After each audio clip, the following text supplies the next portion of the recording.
Hey Leslie, congrats on the win. Pretty excited, I can tell. You seem like you have a good vibe. Are you pretty happy with your performance today? I am happy with my performance. I mean, there's some stuff that I've been working on for like 8 years, and I was able to put it together and do it in this fight. It felt pretty different not having a crowd there. It felt a lot more like just another day at the gym, and I think that, I love the crowd, but I think that I was able to slow things down a little bit more, which was also kind of a downfall too. I think that was one of the mistakes that I made, was being able to switch from being like, okay, I'm on the outside, I'm doing this, and then being able to go in. I would have liked to been able to make that switch a little faster. Was there any extra emotion coming into this one? I saw your tweet yesterday. I know there was a little disagreement after the weigh-in. Was that something that you liked coming into a fight with? Can you talk about that a little bit? Honestly, she didn't make weight, and I got a percentage of her purse, and I get a little salty. I had some bad experiences with people not making weight. Out of 3 out of 4, something like that, of the last people I fought or been lined up to fight haven't made weight. It's just disrespectful no matter how you look at it. I know there's a lot of different situations going on. We're in a pandemic. I know she's from Oregon, where there's a lot of wildfires, and we were cool after the fight, but I would just like to be able to fight somebody who comes in like a professional and not have any of those extra emotions ever. Now that you've got your footing under you a little bit in Bellator, you've had a few fights. With this win, what do you think's next for you? Are you even thinking about that yet?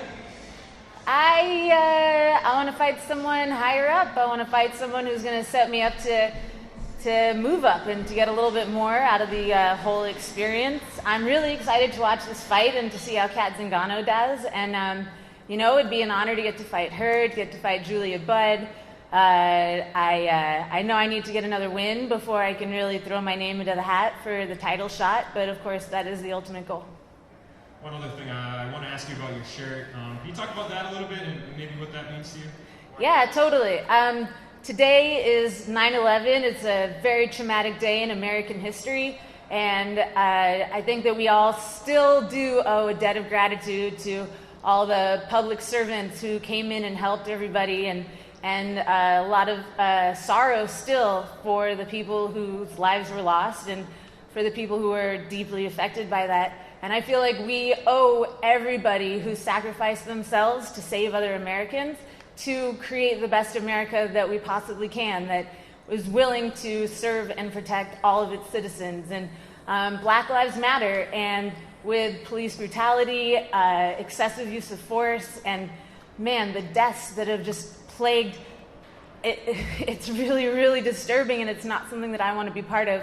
And it's something that we all need to recognize, the systemic racism within the institutions in America, and that we need to stand up and change. And Breonna Taylor was an innocent woman who was killed, and it's great that there's Breonna's Law now to prevent these no-knock raids, but that's not enough. The people who killed her need to be held accountable, because until her killers are held accountable, then other people are going to think that they can get away with it without being held accountable. In fact, people are still doing it. There are still multiple lives have been lost to police brutality, excessive use of force, Black Americans who deserve a lot better than that. Congrats on the win. Just talk a little bit about what this fight week has been like with the pandemic and all the quarantining and testing. What has this whole experience been like for you? It has been different. Very different. Today I cleaned my hotel room. Never done that before. This is the most time that I've spent inside of the hotel room. I am really appreciative of everybody from Bellator for putting it together and making it happen so that we can do this fight, because as difficult as the change was for me, I know that it's taking way more effort from all of them to make this happen. The COVID tests, the multiple COVID tests, the temperature checks, the separate changing rooms and workout rooms, the free Pedialyte, that was kind of cool. I love Pedialyte. Things were really different, and I'm glad that I had a team to support me and to help me make it feel like it was just another day in the office. In the third round, she got your back there pretty early on. were you ever in any significant trouble, and how much of a benefit was it to hear Gilbert throughout the whole fight, pretty much? Oh yeah, it was super nice. My corners were awesome. Gilbert Melendez, Jake Shields, Shinju, Auclair, having them there to tell me what's going on from that outside perspective, and then to be able to hear, that is a big deal. It was nice to be able to hear. You know, I 21 fights in, and I still sort of get into tunnel vision, and so sometimes I was trying to back everyone up into my corner, and you know, it's a big circle. Sometimes it was a little bit more difficult than I thought it would be given the situation. I thought that was going to be a little bit easier, but yeah, it was nice to be able to hear everybody, and I mean, I love the energy of the crowd, and that's like a wonderful part of the whole thing. But there were pluses to not having the crowd there as well. Congratulations on the win. Curious to know, was this the fight go exactly how you, Gilbert, Shields, and Shinju all planned out, or did this fight was there the strategy of maybe trying to finish her in the first round, second round, whatever it is, did not go as planned? Can you just talk about what the strategy was involved? Yeah, it went 80% the way that we wanted it to. The 20% that wasn't right was letting her get that takedown and letting her get that position in the second round. But you know, I trained with the best, and so no, I wasn't in danger inside of there. There's never an arm under.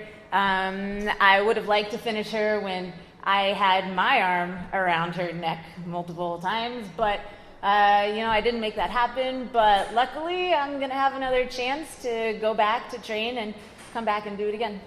And I also saw you posted after the weigh-in your Twitter poll about whether if your opponent extends a hand or can say sorry for not missing weight, what you should do. I'm just curious to know, what did you do after she did not miss weight? I'm assuming that's what happened. She tried to extend her hand, and what did you do in that case? Well, I made the poll very black and white, and nothing is ever actually as black and white as it is. She came over and she said, I didn't mean any disrespect by losing weight. And I was like, what are you talking about? That's the most it's disrespectful. I don't care how you look at it. And she kept saying, I didn't mean any disrespect, and putting her hand out after I thought it was pretty clear that I wasn't in any kind of a mood. And then that's when the FU came out. I mean, somebody on Twitter said it. They're like, it's kind of like if you go home and your significant other is in bed with somebody else and they jump out of bed and they're like, I didn't mean to cheat on you. It's like, come on, really? You know, I mean, after the fight we shook hands and it's all good, but at the time, no, it's literally the one way that you can show respect to your opponent, to the entire sport, and to the promotion that brought you out there. So yeah, I was a little salty. Mark?